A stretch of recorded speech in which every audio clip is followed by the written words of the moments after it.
সবকিছুর দায়িত্ব কার হাতে? আমাদের হাতে কিছু আছে? কথা বলেন, কিছু আছে? নাই।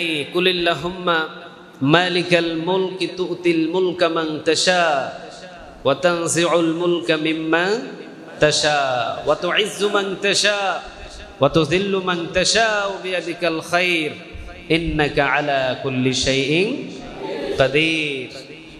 আল্লাহ বলছেন ক্ষমতা দেওয়ার মালিক আমি, ক্ষমতা দেওয়ার মালিক পৃথিবীর কেউ নয়। কে বলেন তো দেখি? আবার ক্ষমতা থেকে টেনে হিসড়ে নামানোর মালিক কে?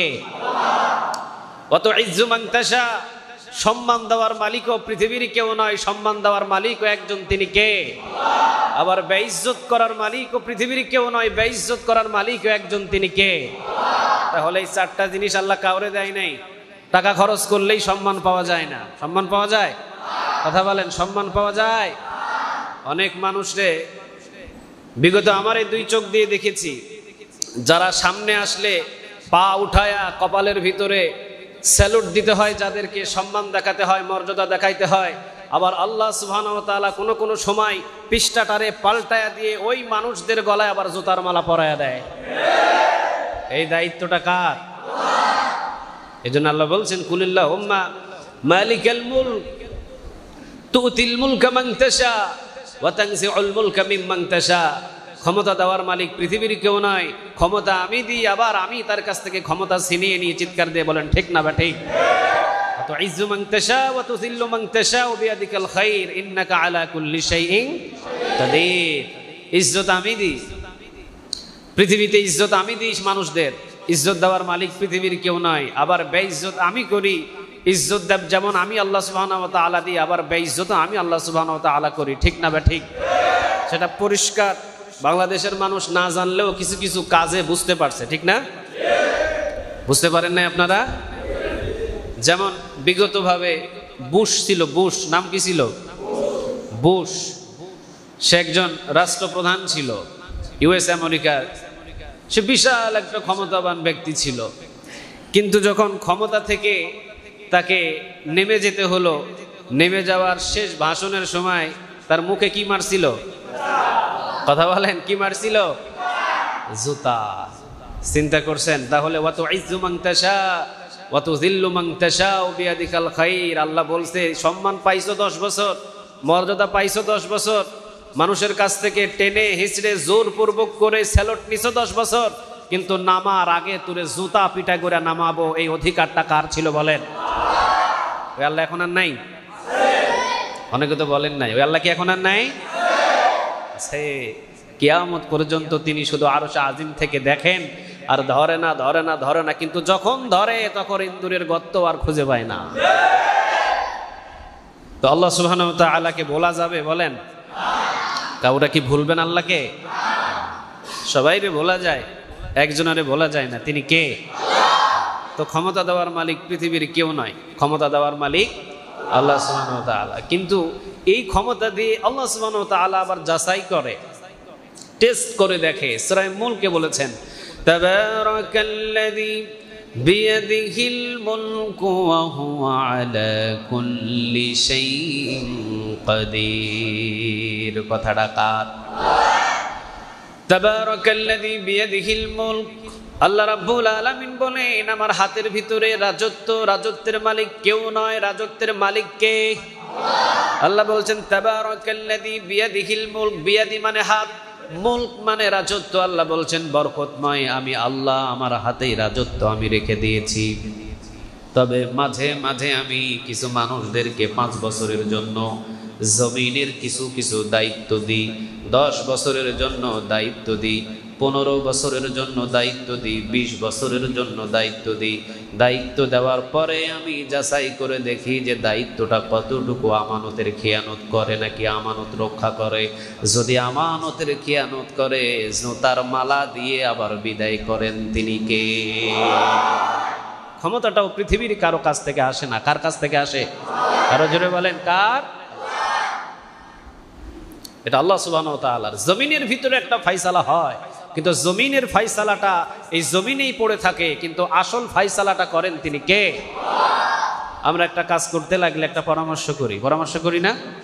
পরামর্শ করি, সবার একটা মতামত গ্রহণ করে এরপরে আমরা একটা কাজ স্টার্ট করি, আমরা একটা কাজ শুরু করি। আল্লাহ সুবহানাহু ওয়া তাআলা বলেন, তোমাদের পরামর্শ, তোমাদের স্টার্ট কাজ ওখান থেকেই সীমাবদ্ধ। যতক্ষণ আমি আল্লাহ সুবহানাহু ওয়া তাআলার ফয়সালা না আসবে ততক্ষণ ওই স্টার্ট শুরু হবে।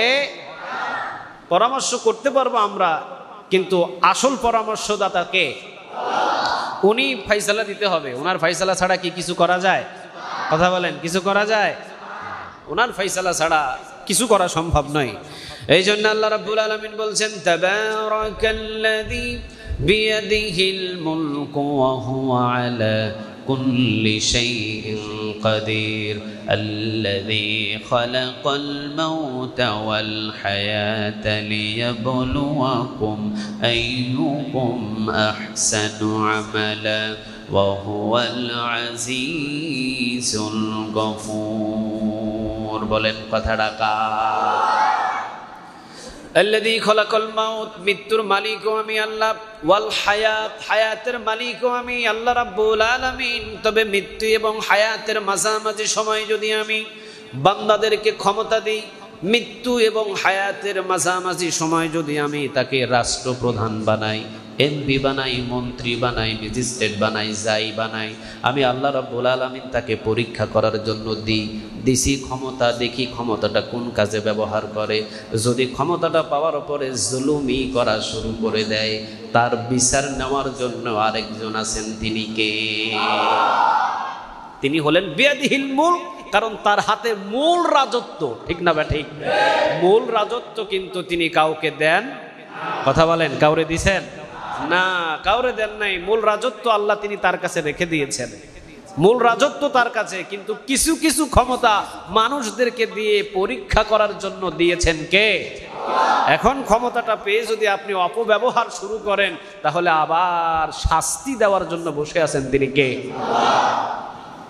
কাজেই ক্ষমতা পাওয়ার পরে কখনো কোনো সময় স্বৈরাচারী হওয়া যাবে। ক্ষমতা পাওয়ার পরে কখনো কোনো সময় ক্ষমতার বড়াই দেখানো যাবে। ক্ষমতা পাওয়ার পরে কোনো সময় অহংকার করা যাবে। অহংকার করলেই আরেকজন ক্ষমতাবান আছেন। কে তিনি বলেন? আল্লাহ। এই জন্য উনি বারবার সব জায়গায় বলে দিয়েছেন, বান্দা শান্ত হও, ক্ষমতা দিছি আমি, একটু ধৈর্য ধরো, একটু শান্ত হও, কথা একটু আস্তে বলো। এত পাওয়ার দিয়ে, এত জোরে, এত জোরালো ভাবে কথাবার্তা বইল না। কেননা ক্ষমতা আছে, আবার ক্ষমতা চলেও যেতে। কুলিল্লাহুম্মা মালিকাল মুলক তুতিল মুলকা মান তাশা ওয়া তানজিউল মুলকা মিম্মান তাশা। দিছি আমি, আবার কাড়িয়েও নিতে পারি আমি। কোনো সন্দেহ আছে নাকি? কথা বলেন না কেন? কোনো সন্দেহ আছে? নাই, কোনো সন্দেহ নাই এটার ভিতরে। কারণ সন্দেহ করলে কি নাই? ঈমান নাই। যদি আপনি এটাতে সন্দেহ করেন, কি নাই? ঈমান নাই। আর যার ঈমান নাই তার কি জান্নাত আছে? কথা বলেন, জান্নাত আছে? তাহলে কিছু কিছু মানুষদেরকে আল্লাহ সুবহানাহু ওয়া তাআলা ক্ষমতা দেন। দেওয়ার পরে আল্লাহ সুবহানাহু ওয়া তাআলা দেখেন যে আসলে বান্দাটা কোন দিকে দৌড়ায়। বান্দা কোন দিকে দৌড়ায়? মসজিদে আজান দেওয়ার জন্য দৌড়ায়, নাকি মদের বোতল নিয়ে দৌড়ায়? এটা পরীক্ষা করে বসার জন্য, পরীক্ষা করার জন্য বসে আছেন কে? ক্ষমতা দিবে আল্লাহ সুবহানাহু ওয়া তাআলা। কাকে কোন সময় কোন ক্ষমতা দিবে বলা যায় না। এটা কি বলা যায়? না। ধনী হয়ে যেতে পারে গরিব, আবার গরিব হয়ে যেতে পারে ধনী। ঠিক না ঠিক? আল্লাহ সিলগালা দেন নাই, শুধু নবীদেরকে নবী হিসাবে সিলগালা দিয়েছেন। নবীদেরকে নবী হিসাবে আল্লাহ সুবহানাহু ওয়া তাআলা আরশে আজিম থেকে পয়গাম পাঠিয়েছেন জিবরিল আলাইহিস সালামের মাধ্যমে। কিন্তু কোন নবীর কপালে নবী লেখা ছিল না। ঠিক না ঠিক? কিন্তু জমিনের ভিতরে আমাদের সাধারণ কোটি কোটি মানুষের ভিতরে কাকে চেয়ারম্যান বানাবেন, কাকে মেম্বার বানাবেন, কাকে এমপি বানাবেন, কাকে রাষ্ট্রপ্রধান বানাবেন, এটাও আল্লাহ সুবহানাহু ওয়া তাআলা কারো কপালে লিখে দেন। হুট করে হয়ে যেতে পারে যে কোনো একজন। কিন্তু যখনই ক্ষমতা আসবে তাকে বুঝতে হবে আমাকে নিশ্চয়ই আরশে আজিম থেকে পরীক্ষা করছেন। কে পরীক্ষা করছেন? কিন্তু ক্ষমতা পাওয়ার পরে যদি আমি চিন্তা করি মুই কি হনুরে, এই চিন্তা যদি একবার আমার চলে আসে যে মুই কি হনুরে, এই মুই কি হনুরে বলে যদি আমি লাপানো ঝাপানো শুরু করি, মসজিদে আজান দেওয়া বন্ধ করে দিয়ে যদি আমি মদের বোতল নিয়ে দৌড়াদৌড়ি শুরু করি, বুঝতে হবে স্বৈরাচারী হতে বেশি দেরি নয়, পালানোর রাস্তাটাও খুঁজে পাবে না। এটা আমাদের প্রত্যেকের বোঝা দরকার। এই জন্য ক্ষমতা পাইলে নিয়ামতের শুকরিয়া আদায় করতে হবে কার? আরো জোরে বলেন কার? এই জন্য আল্লাহ রাব্বুল আলামিন বলেছেন সূরা আন-নাসর, ইযা জাআ নাসরুল্লাহি ওয়াল ফাতহু ওয়া রাআইতান নাসা ইয়াদখুলুনা ফি দীনিল্লাহি আফওয়াজা ফাসাব্বিহ বিহামদি রাব্বিকা ওয়াস্তাগফির ইন্নাহু কানা তাওয়াবা। বলেন কথাটা কার? সবাই পড়েন, ইযা জাআ নাসরুল্লাহি ওয়াল ফাতহু ওয়া রাআইতান নাসা ইয়াদখুলুনা ফি দীনিল্লাহি আফওয়াজা ফাসাব্বিহ বিহামদি রাব্বিকা ওয়াস্তাগফির ইন্নাহু কানা তাওয়াবা। পড়েন দেখি আল্লাহু আকবার। আরেকবার বলেন দেখি আল্লাহু আকবার। লিল্লাহি তাকবীর, লিল্লাহি তাকবীর, নারে তাকবীর। এটা আমি তাকবীর দিলাম কেন জানেন? আল্লাহ সুবহানাহু ওয়া তাআলা বলছেন যখন সাহায্য, আল্লাহর সাহায্য, বিজয় আসবে নবী আপনি কোনো টেনশন কইরেন না। সুবহানাল্লাহ বলেন। তা সাহায্য এবং বিজয় দেওয়ার মালিক তাহলে কে? সূরা আন-নাসর আল্লাহ বলে দিলেন, ইযা জাআ নাসরুল্লাহি ওয়াল ফাত। ও নবী আপনি এত টেনশন, এত পেরেশান, এত চিন্তার কোনো দরকার নাই। আপনি যখন দেখবেন যে আল্লাহর পক্ষ থেকে সাহায্য চলে এসেছে, সুবহানাল্লাহ বলেন, এবং আপনি দেখবেন মানুষকে দলে দলে আপনার দল ভারী করার জন্য জান মাল দিয়ে সীসা ঢালাইয়ের মতো দাঁড়িয়ে গেছে। আর সেই দিন দেখবেন যে বিজয় সন্নিকটে। আর বিজয় দেওয়ার মালিক মনে করেন না কোনো এমপি, বিজয় দেওয়ার মালিক মনে করেন না কোনো চেয়ারম্যান, বিজয় দেওয়ার মালিক মনে করেন না কোনো জনগণ। বিজয় দেওয়ার মালিক একজন, তিনি কে? আল্লাহ নিজে বলছেন, ইযা জাআ নাসরুল্লাহি ওয়াল ফাত। যখন আসবে আল্লাহর সাহায্য ও বিজয়, আপনি দেখবেন দলে দলে মানুষগুলো অটো মেশিন আছে না কিছু? কথা কন না কেন? অটো মেশিন আছে না কিছু? ধান দেয় এই জায়গায়, সিদ্ধ হয় ওই জায়গায়, কাউরে ধরা লাগে না। ওই জায়গায় সিদ্ধ হবে, ওখান থেকে পরিষ্কার হবে, ওখান থেকে আরেক মেশিনে যাবে, সেখান থেকে চাল বাহির হবে, চাল থেকে আবার গুঁড়া যেগুলো ময়লা আছে ওগুলো সাফ হবে, ওই জায়গা থেকে আবার পরিষ্কার হয়ে বস্তা লোড হবে, সেখান থেকে ওজন হবে 50 কেজি চাল বাহির হয়ে টাকে উঠে যাবে, বাড়ি আনবেন খাবেন। এটারে বলে অটো। এটারে কি বলে? Auto machine. আল্লাহ সুবহানাহু ওয়া তাআলা এখানে সেটাই বোঝাচ্ছেন, ওয়া রাআইতান নাসা ইয়াদখুলুনা ফি দীনিল্লাহি আফওয়াজা।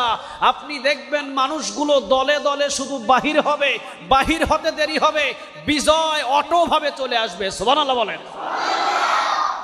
কোনো অস্ত্র লাগবে না, কোনো বন্দুক লাগবে না, কোনো গুলি লাগবে না, কোনো সাহসী বীর লাগবে না। মানুষ শুধু দলে দলে বাহির হবে, রাস্তায় বাহির হবে।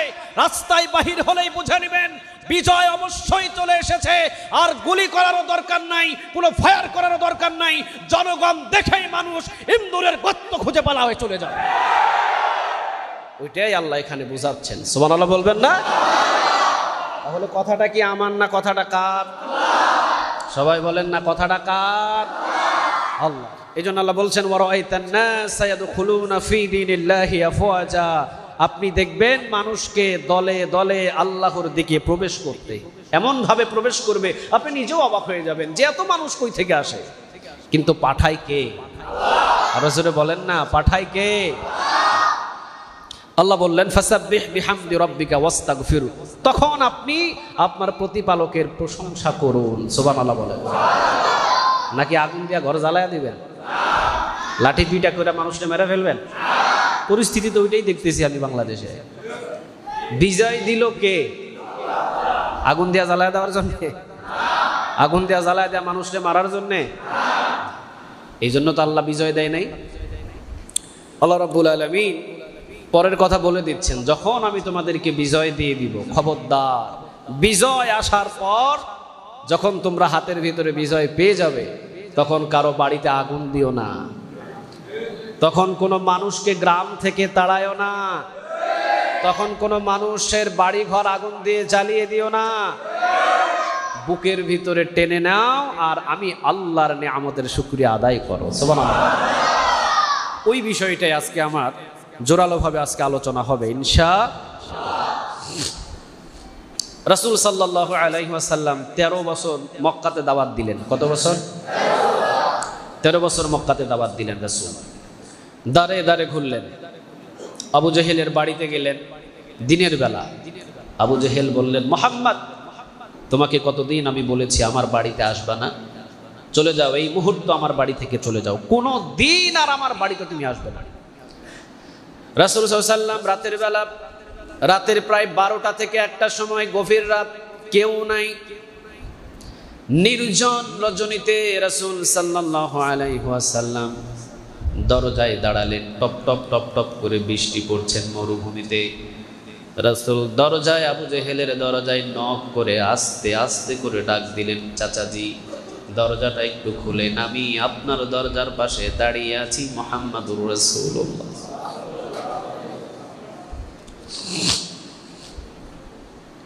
আমি আপনার দরজার পাশেই দাঁড়িয়ে আছি, চাচাজি দরজা খুলেন। ভিতর থেকে আবু জেহেল বলল, কে?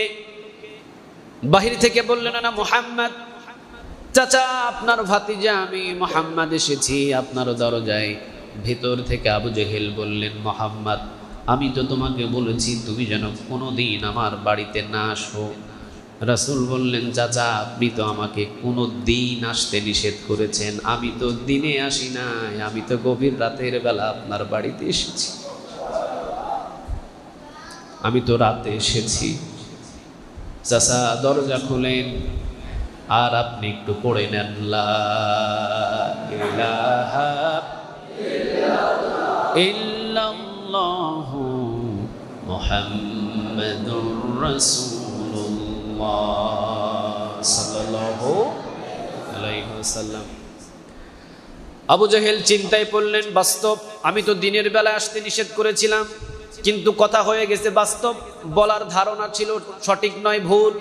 আবু জেহেল বলেছিল কোনোদিন আসবে না, মানে কোনোদিন কোনো রাত আসবে না, এটাই তিনি বোঝাতে চেয়েছিলেন। কিন্তু রাসূল তো কথা সব চাইতে ভালো বুঝতেন, আর রাসূলের কৌশল ছিল সবচাইতে বড় কৌশল, কারণ রাসূলকে কৌশল অবলম্বন শিক্ষা দিয়েছিলেন তিনি কে? রাসূল যখন বললেন, চাচা আপনি তো কোনোদিন আসতে নিষেধ করেছেন, দিনে আসি নাই, আমি তো রাতে এসেছি। রাসূল সাল্লাল্লাহু আলাইহি ওয়াসাল্লামের কথা অনুযায়ী আবু জেহেল চুপ হয়ে গেলেন, আর কোনো জবানে কোনো কথা নাই। আবু জেহেল দরজা খুলে দিয়ে বললেন, মুহাম্মদ ভিতরে এসো। রাসূল মনে করলেন মনে হয় কথার ভাষায় বোঝা যায় সম্ভবত আমার চাচার মনটা অন্তত মনে হয় নরম হয়েছে। ভিতর থেকে একটা চাদর নিয়ে আসলেন। আবু জেহেল লম্বা একটা চাদর নিয়ে এসে রাসূল সাল্লাল্লাহু আলাইহি ওয়াসাল্লামের গলায় এমনভাবে চাদরের ফাঁস দিয়ে টান দিলেন, ছাগলকে যেইভাবে আমরা ফাঁস দিয়ে টান দিই। রাসূলের গলার ভিতরে চাদর একটা দিয়ে এত জোরে চাদর দুই দিক দিয়ে যখন ফাঁস দিয়ে টান দিলেন, রাসূল সাল্লাল্লাহু আলাইহি ওয়াসাল্লামের চাদরের ফাঁসিতে গলাটা ফুলে গেল, নিঃশ্বাস বন্ধ হলো। রাসূল সাল্লাল্লাহু আলাইহি ওয়াসাল্লাম যখন পড়ে গেলেন, আবু জেহেল দরজা থেকে মুহাম্মদকে বাহির করে দিয়ে আবার চাদরটা নিয়ে ভিতরে দিয়ে দরজাটা লাগিয়ে দিলেন। আবু জেহেল মনে করেছেন মুহাম্মদ দুনিয়া থেকে বিদায়, কিন্তু না, মুহাম্মদ তো বিদায় হতে আসে নাই, মুহাম্মদ এসেছে সকল জালিমদেরকে বিদায় করে দিতে, ঠিক না ঠিক? কিন্তু আল্লাহ রাব্বুল আলামিন বারবার তার কাছে পাঠিয়েছেন, আবু জেহেলের কাছে একবার, দুইবার, তিনবার, এমন কি এমনও আছে আল বিদায়া ওয়ান নিহায়ার ভিতরে একদিন 15 বার পর্যন্ত আবু জেহেলকে রাসূল দাওয়াত দিয়েছেন কালেমার। 15 বার একজনের বাড়িতে আল্লাহ রাব্বুল আলামিন পাঠিয়েছেন। কিন্তু এতবার পাঠানোর পর যখন সে কালিমা পড়তে প্রস্তুত হয় নাই, এখন আর জমিন থেকে ফয়সালা হবে না, এখন ফয়সালা করার মালিক একজন, তিনি কে? কে নারাজ হয়ে গেছে বলেন? আরো জোরে বলেন, কে? জমিনের ভিতরেও এমনও কিছু মানুষ আছে একবার, দুইবার, তিনবার, 15 বার, 20 বার, 50 বার আল্লাহ রাব্বুল আলামিন তার কাছে অনেক অসংখ্য ওলামাদেরকে নিয়ে যায়, দাওয়াত নিয়ে যায়, এটা করো, ওইটা করো, এইভাবে চলো, ওইভাবে চলো, কিন্তু না, বারবার মুখটা ফিরিয়ে দেওয়ার পরে একজনা নারাজ হয়, কে? তিনি। উপর থেকে যদি নারাজ হয়ে যায় একবার, আর কোনো কিছু দিয়ে কাজ করা যায়। রাসূল সাল্লাল্লাহু আলাইহি ওয়াসাল্লামের গলা ফুলে গেলেন। আবু বকর দেখলেন, অবাক হয়ে গেলেন, কান্না শুরু করলেন। আবু বকর বললেন, রাসূল আপনার কি হয়েছে ভাবে আপনার গলা ফোলা? রাসূল সাল্লাল্লাহু আলাইহি ওয়াসাল্লাম বললেন, এটা তো কিছুই না, এটা তো সামান্য কিছু। কিছুদিন পরেই রাসূল সাল্লাল্লাহু আলাইহি ওয়াসাল্লাম আবার তায়েফের ময়দানে গেলেন। তায়েফের ময়দানে মার খেলেন, রক্তাক্ত হলেন, তায়েফের ময়দান থেকে ফিরে আসলেন। এমনকি লং টাইম, লং আলোচনা, আমি সবগুলো বলছি না। রাসূল সাল্লাল্লাহু আলাইহি ওয়াসাল্লাম চিন্তিত হলেন, পেরেশান হলেন, কিন্তু মক্কা ছাড়ে। আরো জোরে বলেন, মক্কা ছাড়ে। ইচ্ছা করলে উনি মক্কা ছাড়তে পারতেন। আল বিদায়া ওয়ান নিহায়ার ভিতরে তিনি 3 দেশের স্বপ্ন দেখেছিলেন। 3 দেশ, বাহরাইন, এই দেশেরও স্বপ্ন তিনি দেখেছিলেন। ইয়াসরিব, মদিনার স্বপ্ন তিনি দেখেছিলেন। আরেকটা দেশের স্বপ্ন তিনি দেখেছিলেন। এই 3টা দেশের ভিতরে উনি যে কোনো মাধ্যম দিয়ে উনি যেতে পারবেন, যে কোনো মাধ্যম দিয়ে উনি এই দেশ ছেড়ে চলে যেতে পারবেন। কিন্তু রাসূল যান নাই। কারণ রাসূল এই জন্য যান নাই, কারণ রাসূল যদি চলে যায় আর রাসূল সাল্লাল্লাহু আলাইহি ওয়াসাল্লামের দ্বীন গ্রহণ করা যেই অনুসারীগুলো ছিল তাদের উপরে আবু জেহেল কঠিন চাপ প্রয়োগ করবে, ঠিক না ঠিক? এই জন্য রাসূল সাল্লাল্লাহু আলাইহি ওয়াসাল্লাম যান নাই। প্রথমে সকল সাহাবীদেরকে মদিনায় পাঠিয়ে দিলেন, সকল মহিলাদেরকে মদিনায় পাঠিয়ে দিলেন, ছোট ছোট শিশু যারা কালিমা পড়েছিলেন সবাইকে মদিনায় পাঠিয়ে দিলেন। মদিনায় আর কেউ নাই, আছে শুধু 2 জন। আবু বকর, আসে শুধু 3 জন। আবু বকর, আরেকজন আছেন মুহাম্মদ সাল্লাল্লাহু আলাইহি ওয়াসাল্লাম, আরেকজন আছেন তিনি হলেন হযরতে আলী, সুবহানাল্লাহ বলেন। কিন্তু সবাইকে আগে পাঠিয়ে দিলেন, তোমরা আগে নিরাপদে চলে যাও মদিনায়। নিরাপদে মদিনায় যাওয়ার পরে আছে কয়জন? জোরে বলেন, কয়জন? কিন্তু কিছু কিছু দেশে দেখা যায় নিজে স্বার্থের জন্য নিরাপদে পলায়ন করে তার জনগোষ্ঠীকে বিপদে ফেলায়া যায়। নাই? বাংলাদেশে নাই না? কি বলেন? উচিত ছিল নিরাপদে সবাইকে আগে পার করে দেওয়া, ঠিক না বা ঠিক? এরপরে যা হয় হবে। নিরাপদে আগে সবাইকে পার করা উচিত ছিল, কিন্তু যা পরিস্থিতি শিকার হয়তো তিনি চলে গিয়েছেন। কিন্তু উচিত হলো নিরাপদে আগে জনগণকে পার করে দেওয়া। যদি জনগণকে পার করে দিতেন তাহলে এই ভুলের মাসুল অসংখ্য মানুষদেরকে এভাবে নির্মমভাবে জীবন দেওয়া লাগতো। 1400 বছর আগে রাসূল বুঝেছিলেন এটা। দেখেন, রাসূল কালেমার দাওয়াত দিয়েছেন, কালেমা পড়েছেন। রাসূল সাল্লাল্লাহু আলাইহি ওয়াসাল্লাম যদি এই কালেমা পড়নেওয়ালা মানুষদেরকে, আবু জেহেল, আবু লাহাব, উতবা, শাইবা, মুগীরা, তারা ছিল মক্কার গভর্নর, তারা ছিল মক্কার বড় বড় নেতা, এমনকি এমন মানুষদেরকে হত্যা করে ফেললেও তাদের কোনো বিচার হতো না। কিন্তু রাসূল ইচ্ছা করলে আবু বকরকে নিয়ে মদিনায় চলে যেতে পারতেন, কিন্তু রাসূল কি গেছিলেন? কথা বলেন, গেছিলেন? রাসূল যান নাই। কেন যান নাই? আমি যদি একবার মক্কা থেকে মদিনায় হিজরত করে চলে যাই তাহলে নিশ্চয়ই আমার সকল অনুসারীদেরকে ধরে ধরে জবাই করে ফেলব। না, আমি রাসূল যাব না। আমাকে যতই কষ্ট দেওয়া হোক, গলায় ফাঁসি দেওয়া হোক, মারা হোক, কাটা হোক, যাই হোক, আমি যাব না। আমি আগে আমার নিরাপদ সঙ্গীদেরকে মদিনায় পাঠিয়ে দিই। আগে পাঠিয়ে দিয়েছেন, কিন্তু বিষয়টা গেছে উল্টা হয়ে। আগে যাবে জনগণ, পরে যাবে নেতা, কিন্তু বিষয়টা গেছে উল্টা। চলে গেছে নেতা, বিপদে পড়ছে জনগণ। এই হয়েছে পরিস্থিতি। যদি এইরকম হতো, দল থাকতেই পারে বাংলাদেশের ভিতরে, দল থাকতেই পারে, কিন্তু সবাইকে যদি আগলে নিয়ে যদি একসাথে অথবা আগে তাদেরকে পাঠিয়ে দিয়ে যদি পরে যদি যেতেন নেত্রীরা, তাহলে এত বিপদ আর তাদেরকে চোখে দেখা লাগতো। যাক, আমি শুধু রাসূল সাল্লাল্লাহু আলাইহি ওয়াসাল্লামের জিন্দেগির সাথে বিষয়টা একটু মিলাম, কারণ ইতিহাস এবং রাসূল সাল্লাল্লাহু আলাইহি ওয়াসাল্লামের জিন্দেগিটা কেমন ছিল, রাসূলের জিন্দেগিটাকে যদি কেউ ফলো করে সোজা জান্নাতে পৌঁছে যাবে। কিন্তু নিজের স্বার্থের জন্য যদি কোনো আইন বানাই, জাহান্নামের আগুনে তাকে ফালাইয়া দিবেন তিনি কে? রাসূলকে মারলেন, মক্কা ছাড়েন নাই। রাসূলের গলায় ফাঁসি লাগালেন, মক্কা ছাড়েন নাই। রাসূলকে তায়েফে মারলেন, মক্কা ছাড়েন নাই। রাসূলকে রক্তাক্ত করলেন, মক্কা ছাড়েন নাই। লাস্ট পর্যন্ত কি করতেছে দেখেন, লাস্ট পর্যন্ত কি করতেছে। রাসূল সাল্লাল্লাহু আলাইহি ওয়াসাল্লাম, আবু বকর এবং হযরত আলী রাদিয়াল্লাহু তাআলা আনহু প্রায় এই তিনজনের মতোই ছিলেন এই মক্কার চত্বরের ভিতরে। রাসূল সাল্লাল্লাহু আলাইহি ওয়াসাল্লাম রাতের বেলা ঘুমালেন। রাসূল সাল্লাল্লাহু আলাইহি ওয়াসাল্লাম যখন রাতের বেলা ঘুমালেন, দারুন নাদওয়ায় একটা জায়গা ছিল। এই জায়গার ভিতরে কুরাইশের সকল নেতাগুলো একত্রিতভাবে বসে সেখানে ডিল করতেন, পরামর্শ করতেন, এরপরে আইন পাশ করতেন। দারুন নাদওয়ায়, এই দারুন নাদওয়ায় সমস্ত কুরাইশের সকল নেতা এবং সকল গোত্রের নেতাগুলো সেখানে বসলেন। বসার পরে সকলেই চিন্তা করলেন যে আজকে আমরা দারুন নাদওয়ায় বসে একটা সিদ্ধান্ত নেব। সেই সিদ্ধান্ত হলো মুহাম্মদকে আমাদের কাছ থেকে দূরে কিভাবে সরানো যায়। পরামর্শ সভা ডাকলেন সবাই মিলে, যেমন এমপি, মন্ত্রী, ম্যাজিস্ট্রেট সবাই মিলে একটা পরামর্শ সভা বসে না? কথা বলেন, বসে বসে কুরাইশের সকল মানুষগুলো এবং সকল গোত্রের মানুষগুলো দারুন নাদওয়ায় একত্রিত হয়ে দারুন নাদওয়ায় বসলেন। তারা সকলে বসার পর দারুন নাদওয়ার দরজার দিকে তাকিয়ে দেখেন একজন দরবেশ বসা, দরবেশ দাঁড়িয়ে আছে। চুলগুলো খুব পাকা এবং দেখে মনে হচ্ছে খুব জ্ঞানী মানুষ, মাথায় টুপি টাপা, খুব জ্ঞানী মানুষ, খুব দরবেশ দরবেশ ভাব। একে দেখে এখন দারুন নাদওয়ার সকল আবু জেহেল, আবু লাহাব, উতবা, শাইবা, মুগীরা সবাই জিজ্ঞাসা করলেন, আপনি কে? আপনি কে? যখন তাকে জিজ্ঞাসা করলেন তখন তিনি বললেন, নাজদের একজন শায়েখ, নাজদের একজন শায়েখ, অর্থাৎ আমি নাজদের শহর থেকে এসেছি, ওই শহরের একজন আমি খুব বড় হুজুর। আমি এসেছি মক্কায়, আমি জানতে পারলাম তোমরা নাকি মুহাম্মদ সাল্লাল্লাহু আলাইহি ওয়াসাল্লামকে দুনিয়া থেকে শেষ করে দিতে চাও, দুনিয়া থেকে তোমরা নাকি মুহাম্মদকে সরিয়ে দিতে চাও, তোমাদের মক্কা থেকে সরিয়ে দিতে চাও। জেনে রাখো আমার চাইতে ভালো বুদ্ধি তোমাদের এই জায়গায় কেউ দিতে পারবে না।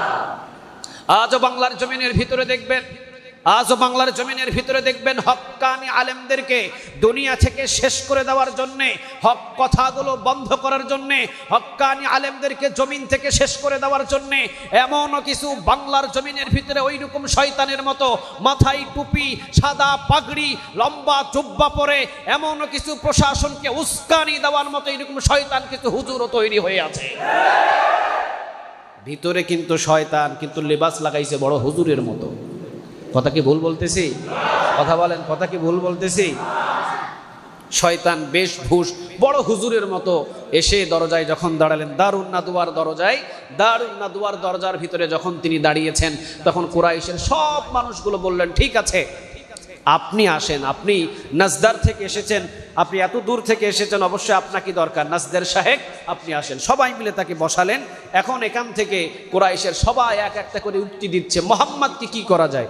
একজন বললেন, হাত পা বেঁধে মুহাম্মদকে শিকল পরিয়ে আমরা কারাগারে নিক্ষেপ করব। কিন্তু এই যে শয়তান, এই শয়তান বলতেছে, না এটা করে আপনারা পার পাবেন না। যখনই তাকে হাত পা বাঁধবেন, বেঁধে যখনই আপনি তাকে জেলখানায় নিক্ষেপ করবেন, তখন যে বাহির থেকে তাকে যারা ভালোবাসে ওরা কিন্তু মক্কায় আক্রমণ, আর আক্রমণ করলে কিন্তু আপনাদের বাঁচার কোনো পথ না, এটা করা যাবে না। দ্বিতীয় জন বললে, ঠিক আছে তাহলে মুহাম্মদকে এই মক্কা থেকে বহিষ্কার করে দিই, বাহির করে দিই, ও যাতে মক্কায় না থাকে। এই যে বড় হুজুর শয়তান, এ বলতেছে সর্বনাশ, এটা তো আরো বড় বিপদ। কি বিপদ? মুহাম্মদ ও যেখানেই যাবে ওর ভাষা সুন্দর, ওর কথা সুন্দর, ওর চেহারা সুন্দর, ওর ব্যবহার সুন্দর, যেই দেশেই পাঠাবেন সেই দেশই তার জন্য পাগল হয়ে যাবে। এমনও কিছু পৃথিবীতে দেখবেন আল্লাহওয়ালা নাইবে রাসূল যারা আছেন, রাসূলের বংশধর যারা আছেন, তারা পৃথিবী থেকে যে কোনো দেশ থেকে বহিষ্কার করে যে কোনো দেশে পাঠান, ওই দেশের মানুষই তার জন্য জনপ্রিয়তা হয়ে যায়। এটাতে কোনো সন্দেহ নাই। শয়তান বললেন যে সর্বনাশ, এটা তো আরো মুসিবত। ওনাকে যখন মক্কা থেকে বাহির করে কোনো দেশে পাঠাবেন, ওনার সাথে যে কথা বলবে সে তার পাগল হয়ে যাবে। যে ওনার চেহারা দেখবে সে পাগল হয়ে যাবে, কারণ মুহাম্মদ তার বাসন ভঙ্গি চলা ফিরা পৃথিবীর শ্রেষ্ঠ মানবের মতো। সুবহানাল্লাহ। বুঝাচ্ছে আর কি, শয়তান তো জানে উনি কে। শয়তান কি জানে না? কথা বলেন, শয়তান কি জানে না? কিন্তু তাকে বুঝাচ্ছে তাদেরকে যে মুহাম্মাদের মতো শ্রেষ্ঠ মানব পৃথিবীতে একটাও নাই। ওর কথা শুনলে মানুষ পাগল হয়, ওর চেহারা দেখলে মানুষ খাওয়া বন্ধ করে দেয়, ওর দিকে তাকালে মানুষের দুঃখ কষ্ট ভুলে যায়। এটা সাধারণ মানুষ না, ওকে কোনো দিকে পাঠানো যাবে না। তখন আবু জেহেল এবার আরেকটা নলেজ দিলেন। আবু জেহেল বললেন, ঠিক আছে, তাহলে মুহাম্মাদকে আমরা 24 জন 24টা গ্রন্থ থেকে, মোল্লা গ্রন্থ, এরপরে মন্ডল গ্রন্থ, মজুমদার গ্রন্থ, এরপরে কতগুলো বংশের একটা গ্রন্থ থাকে না আমাদের, এটা হলো মোল্লা বংশ, ওটা হলো মজুমদার বংশ, ওটা চৌধুরী বংশ, এরকম আমাদের কিছু বংশ আছে না? ওই জামানায় বংশর খুব নাম ছিল। 24টা বংশ থেকে, গ্রন্থ থেকে 24 জনকে আবু জেহেল ডেকে নিয়ে বললেন, আমার ফয়সালাটা আপনাদের সঠিক হয় কিনা দেখেন, মুহাম্মাদকে এই 24টা গ্রন্থের 24টা যুবক দিয়ে দুনিয়া থেকে শেষ করে দিই। যখন এই কথাটা আবু জেহেল বললেন, তখন মুহাম্মদ বললেন, তোমার চাইতে ভালো বুদ্ধি আর কেউ দিতে পারে নাই। তোমার বুদ্ধি কারেক্ট, আমি নাজদারের শায়েখ, আমি এটাতে একমত, মুহাম্মদকে দুনিয়া থেকে শেষ করে দেওয়া হোক।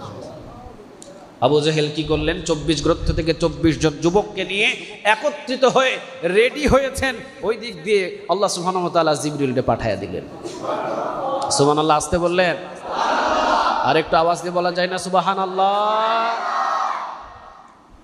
দারুন নাদওয়ায় মিটিং হলো, সবাই মনে করছে কেউ জানে না, কিন্তু একজনা তো ঠিকই জানেন। কে তিনি? লা তাখুযুহু সিনাতু ওয়ালা নাওম, যার ঘুম নাই, যার তন্দ্রামি নাই, তিনি কে? 24 জনকে পাঠিয়ে দিল, যাও মুহাম্মাদের ঘরটা ঘেরাও করো। রাতের বেলায় আল্লাহ সুবহানাহু ওয়া তাআলা রাতের বেলায় জিবরিল আলাইহিস সালামকে পাঠিয়ে দিলেন এবং বললেন, রাসূলকে জানান এই মুহূর্তে যেন উনি ঘুম থেকে উঠে মদিনায় হিজরত করেন। সুবহানাল্লাহ বলবেন না? নিজ ইচ্ছায় গেছিলেন? কথা বলেন, নিজ ইচ্ছায় গেছিলেন? না, নিজ ইচ্ছায় যান নাই। আল্লাহ যখন বলেছেন তখন তিনি গিয়েছেন। আল্লাহ যখন বলেছেন তখন তিনি গিয়েছেন, কিন্তু এর আগে সব কর্মী ভাইদেরকে আগে পাঠিয়ে দিয়েছেন, তোমরা নিরাপদে পার হয়ে যাও। এরপর আল্লাহ যখন বললেন তখন তিনি পার হলেন। যাক, 24 জন রেডি, 24 জন বল্লম নিয়ে, তরবারি নিয়ে মুহাম্মদ সাল্লাল্লাহু আলাইহি ওয়াসাল্লামের ঘরটাকে ঘেরাও করে ফেললেন। ইন দ্য মিন টাইম জিবরিল আলাইহিস সালাম রাসূলকে ঘুম থেকে জাগালেন এবং বললেন, হিজরতের সময় হয়েছে, আপনি হিজরত করেন। হিজরতের সময় হয়েছে, আপনি হিজরত করেন। রাসূল সাল্লাল্লাহু আলাইহি ওয়াসাল্লাম হযরত আলী রাদিয়াল্লাহু তাআলা আনহুকে ডাকলেন এবং বললেন, আমার হিজরতের সময় হয়েছে, আমি রওনা দিচ্ছি। আলী, আমার এই চাদর মোবারক নিয়ে তুমি আমার বিছানায় ঘুমিয়ে পড়ো। মনে রেখে দিও, মাথার উপরে চাদরটা মাথার নিচে গুজে দিবে আর পায়ের নিচে শক্ত করে গুজে দিবে। অনেকে এসে তোমার চাদরটা একটু টানাটানি করবে, কিন্তু আমি মুহাম্মদ বললাম কিছু সময় চাদর তুমি ছেড়ে দিবে না। সুবহানাল্লাহ। তুমি যদি ধরার সাথে সাথে চাদর ছেড়ে দাও তাহলে তোমাকে দেখে ফেলবে যে মুহাম্মদ তো নাই এখানে, তখন তারা আমার পিছু নেওয়া শুরু করবে। অতএব তুমি চাদরটা শক্ত করে ধরে রাখবে, একটু মজবুত করে ধরার চেষ্টা করবে। সবাই চাদর টানাটানি করলেও তুমি চাদরটা ছাড়বে না। আর 3 দিন পরে তুমি মদিনায় আমার সাথে দেখা করো। সুবহানাল্লাহ বলবেন না? 3 দিন পর মদিনায় আমার সাথে দেখা করো। যখন আলী রাদিয়াল্লাহু তাআলা আনহু এই কথাটা শুনলেন, তখন আলী বিশ্বাস নিলেন, এটাই রাসূল যেহেতু বলেছে 3 দিন পর রাসূলের সাথে আমার মদিনায় দেখা হবে, অতএব রাসূলের বিছানায় যদি আমি 50 বছরও শুয়ে থাকি, এই মক্কার কোনো কাফের আমাকে শেষ করতে পারবে না। ঠিক না? বা ঠিক? কারণ রাসূল যেহেতু বলেছে 3 দিন পর আমার সাথে মদিনায় দেখা করো, রাসূলের কথা মানে সেটাই আইন, সেটাই ফরজ, সেটাই কবুল হয়ে যায়। সুবহানাল্লাহ বলবেন না? রাসূল আমাকে বলেছে 3 দিন পর আমার সাথে মদিনায় দেখা করো, মানে রাসূলের বিছানায় আমি যতই বিলাস হয়ে ঘুমিয়ে থাকি, আমাকে শেষ করার মতো পৃথিবীর কারো ক্ষমতা নাই।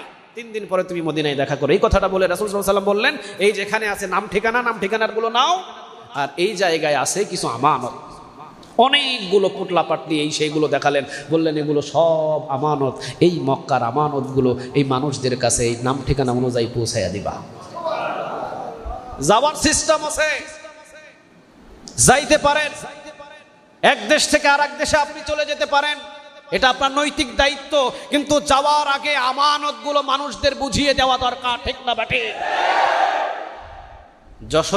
যশোরে নাকি মিডিয়াতে প্রচার শুনলাম, বিপ্লব কুমার বলে একজন পুলিশ অফিসার আছেন ঢাকা শহরের ভিতরে, হিন্দু, বিপ্লব কুমার। ওর একদিন আমি একটা ঘোষণা শুনছিলাম, মুসলমানদেরকে যা তা বলছিল। সেই দিনে আমি ওই ভিডিওটা দেখে দেখে বলছিলাম, বিপ্লব কুমার তোর কপালে শনি আছে, তোর কপালে বড় দুঃখ আছে রে।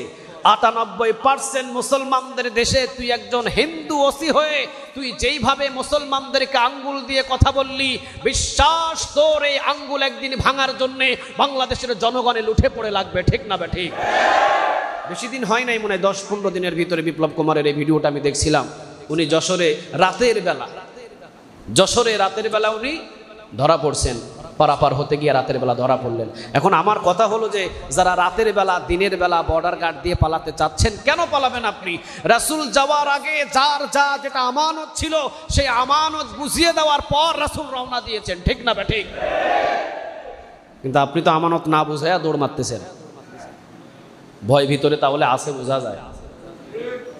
পলক সাহেবও রওনা দিছিলেন, যাইতে পারে নাই। আমি বলি পলক সাহেবের কোনো শাস্তি দেওয়ার দরকার নাই, জোনায়েদ আহমদ পলক সাহেবের কোনো শাস্তি দেওয়ার দরকার নাই। উনি খুব ভালো একজন ব্যক্তি, ওনার মতো ভালো ব্যক্তি বাংলাদেশে নাই। আমি বলবো যে বাংলাদেশের মানুষদেরকে ১০-১৫ দিন উনি নেট ছাড়া যেভাবে রাখছিল, ওনাকে শুধু এই শাস্তিটা দেন, বাটামালা একটা মোবাইল দিয়ে একটা ঘরের ভিতরে 10 বছর বন্ধ করে রাখেন। কি মোবাইল দিয়া? কথা বলা নাই, কি মোবাইল দিয়া? বাটামালা মোবাইল। ওকে নেট চালানো মোবাইল দেওয়া যাবে না, বাটামালা একটা মোবাইল দিয়ে একটা ঘরের ভিতরে 10 বছর শাস্তি দেন, শুধু বন্দি করে রাখেন, খাওয়া দাওয়া সব দেন, দেখা যাক ও 10 বছরের নেট ছাড়া কিভাবে বাঁচতে পারে। আমরা যা কয়েকদিন কষ্ট করছি, যা কষ্ট দিছে উনি, ওনার শাস্তি কোনো দেওয়ার দরকার নাই। ওনার শাস্তি হলো একটা বাটামালা মোবাইল দিয়ে 10 বছর ওনাকে একটা ঘরে বন্দি করে রাখেন, বাস। এটাই আমরা দাবি করতেছি। যাক, যে কথাটা বলতেছিলাম, রাসূল সাল্লাল্লাহু আলাইহি ওয়াসাল্লাম আলীকে কি বললেন? আলী, এই যে আমানতের যে সম্পদগুলো, এই সম্পদগুলো তুমি এই মক্কার যারা আমার কাছে আমানত রাখছে, নাম অনুযায়ী সম্পদগুলো পাই পাই পাই পাই করে বুঝিয়ে দিয়ে দিবা। সুবহানাল্লাহ বলেন। আলী, চলে গেলাম আমি। দরজা খুলে দেখেন চতুর্দিকে সৈন্যবাহিনী, চতুর্দিকে সৈন্যবাহিনী। আল্লাহ রাব্বুল আলামিন বললেন, নবী পড়া শুরু করেন, ইয়াসিন والقرآن الحكيم إنك لمن المرسلين على صراط مستقيم تنزيل العزيز الرحيم لتنذر قوما ما أنذر آباؤهم فهم غافلون سبحان الله বলেন। সূরা ইয়াসিনের প্রথম থেকে 9 আয়াত পড়ার জন্য আল বিদায়া ওয়ান নিহায়াতে এসেছে। 9 আয়াত রাসূলকে পড়ার জন্য হুকুম দিলেন। 9 আয়াত তিনি সূরা ইয়াসিনের শুরু থেকে শেষ পর্যন্ত পড়লেন এবং এক মুষ্টি বালু নিলেন। আল্লাহ বললেন, বালুগুলো ছেড়ে দেন। ছেড়ে দিলেন, প্রতি জনার চোখের ভিতরে বালুটাকে ঢুকায়া দিলেন তিনি কে? এর ফাঁকে দিয়ে রাসূল পার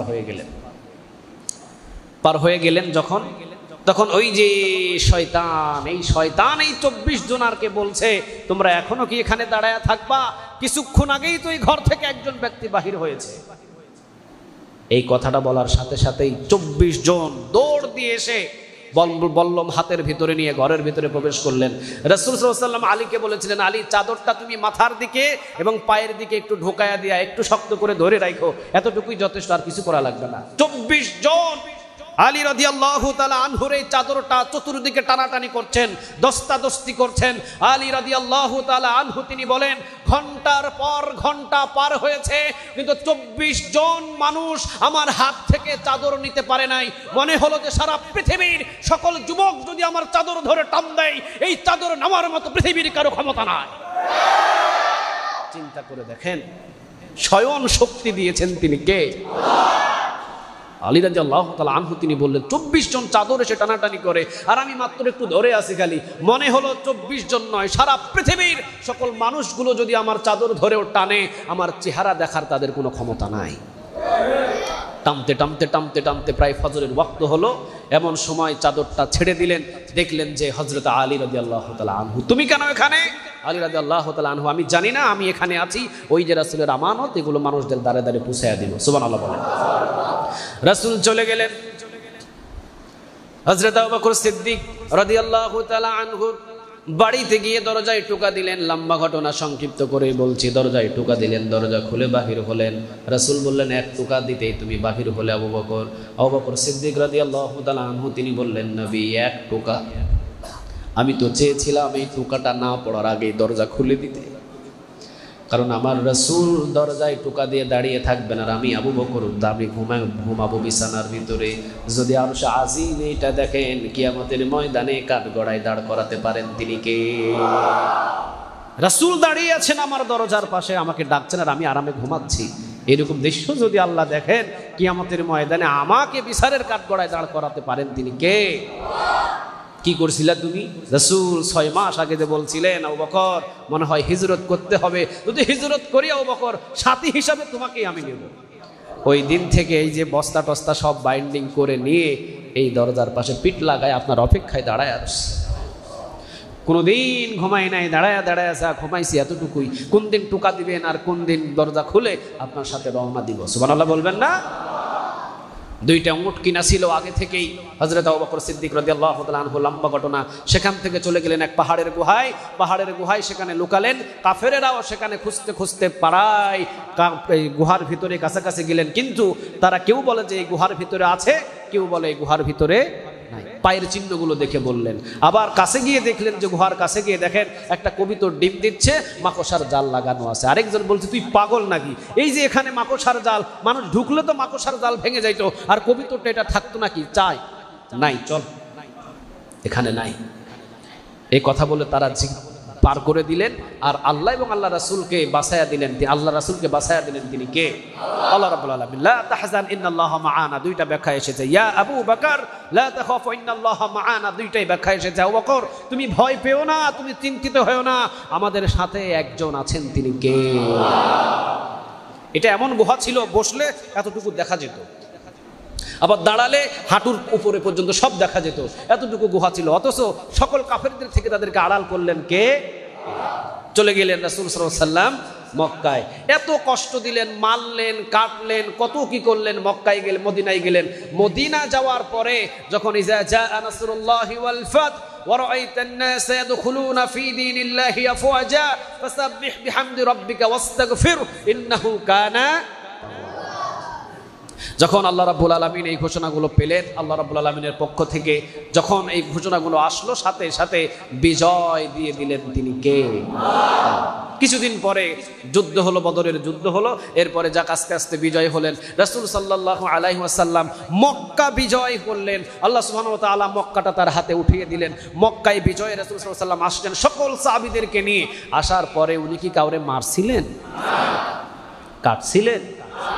আগুন ধরাইছিলেন? এই আলোচনাটা ওখান থেকে আমি টেনে আনলাম এই জন্যই। উনি কি কাউকে কোনো গালি দিয়েছিলেন?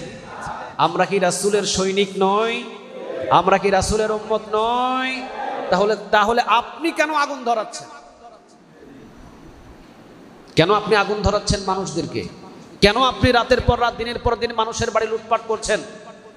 কেন আপনি মানুষদেরকে অত্যাচারিতে লিপ্ত করছেন? কেন আপনি রাতের ঘুম মানুষদের হারাম করছেন? রাসূল সাল্লাল্লাহু আলাইহি ওয়াসাল্লামকে যারা কষ্ট দিয়েছিলেন, আবু সুফিয়ান তখনও বেঁচে ছিল। আবু সুফিয়ান ছিল সবচেয়ে বড় কূটনীতি বুদ্ধি।